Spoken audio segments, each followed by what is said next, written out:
Hello. Today we're going to study what it means to be alive. And so what it means to be alive is studying the characteristics of life. These are the characteristics that all living things share. So if this is an object that does not contain one of these characteristics, then it can't be considered alive. And so we have a mnemonic device, rare hog, uh, to help us memorize the characteristics of life, because there are 1, 2, 3, 4, 5, 6, 7, 8 characteristics of life. And so I have a picture here of a black pig because those are a rare type of pig, a rare hog. Before we get started, let's quickly talk about a vocab word that you're going to hear a lot in biology class. Organism. Organism is something that's living. And so the term or the idea of living is already part of the word organism. So you don't need to say it is a living organism. You can just simply say it's an organism. And so to be considered an organism, it must have all 8 characteristics of life.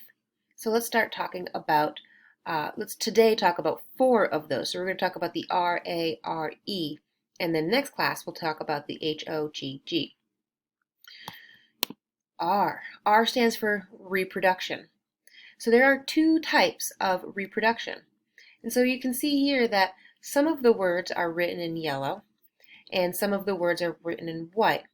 Everything that is written in yellow you have on your guided notes. And so I want you guys to take the time to write what is in white. And so that's how you'll know what notes to take and what notes not to take. And so we have 2 types of reproduction. Asexual reproduction. So if you put a letter A before a word, it means not. So if something is asymmetrical, then it is not symmetrical. And so if it's asexual, well, that means that it's not sexual reproduction. And so if we have asexual reproduction, we have sexual reproduction. And so let's talk about the difference here. Asexual reproduction creates an offspring that is identical to its parents, meaning genetically identical. The genetic material, or the DNA, in the parent material or the parent organism is going to be the same. So if you see here, I have a spider plant. And the spider plant, if you look closely, is making little spider babies. Little spider babies. And so I can take this little spider baby off and I can plant it. And then it's going to grow into its own plant. But this used to be part of the parent, and the genetic material is identical. It has the exact same genetic material as the parent plant. And so that is asexual reproduction. See, I have another one.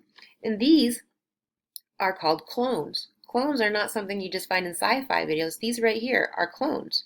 They're clones of the parent. And so you get clones from asexual reproduction. From sexual reproduction, sexual reproduction creates an offspring that is a combination of both parents. You have a mommy and a daddy, and they come together and they create something completely brand new. So you are the product of a mom and a dad, and they came together and they combined their sperm and egg and they created something genetically different than has ever been created before. A little bit of mom and a little bit of dad. So that is sexual reproduction. It's something that is created genetically completely different. All right, so that's R. A, adapt and evolve. So A means adapt and evolve. And so adaptations come from evolution, or they come from changing over time, essentially. And so a species is going to change over time. In order for it to be here now, it must have changed over time. And so this is very simple. The concept of a species changing over time is very simple. If we look at this picture, you're going to see this picture many times throughout this class. We have all of these beetles in this picture. And these birds are eating the green beetles. And they really like the green beetles. And let's just say, for the sake of it, that they can't even really see the orange beetles.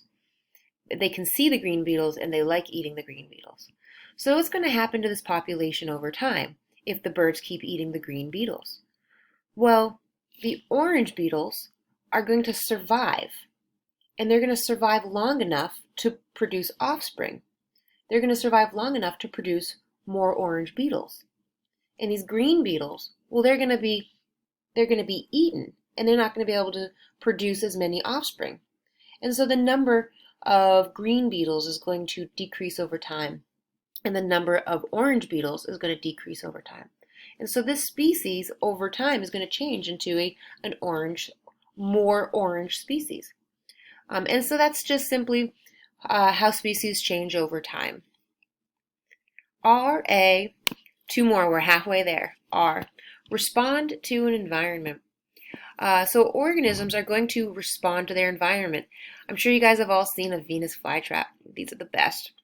When a fly flies into the trap of the Venus flytrap, and then the plant responds to the stimulus of the bee or the bug by closing.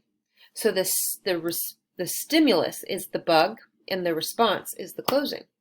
If we see the sunflower that's turning towards the sun, because that's where the plants get their energy from, they're going to be responding to a stimulus. The stimulus is the sun, the response is the turning of the plant. R-A-R-E, last one. So here we are, energy and materials. So organisms have to take in energy and materials because we have to fuel the processes that keep us alive. Our cells are constantly working, and in order to fuel the work, let me move this picture here. Our cells are constantly working, similarly to how your car works when it's driving down the street. You need to put fuel into your car, you need to give it energy so that it can go down the street. And so our food gives us energy. It gives our cells the ability to do jobs. And so we have to remember that our food gives us energy, but it also gives us materials. So we get two things from our food, energy and materials. And our materials are our nutrients. If you think of the periodic table, those are our nutrients. The carbons, the hydrogens, the oxygens, the nutrients that we get from our food is the stuff that makes us up. If you tap your arm, you're made of something. And that's not energy. You're made up of materials. And so you need to replace those materials. And so we do that with our food. And so those are the elements from the periodic table of elements. So we get energy and materials from our food. All right, so that is it for today. Next class, we're going to cover the HOGG. So make sure you have taken good notes and be ready pretty soon for a summative on the characteristics of living things. Have a great day. I'll talk to you guys later.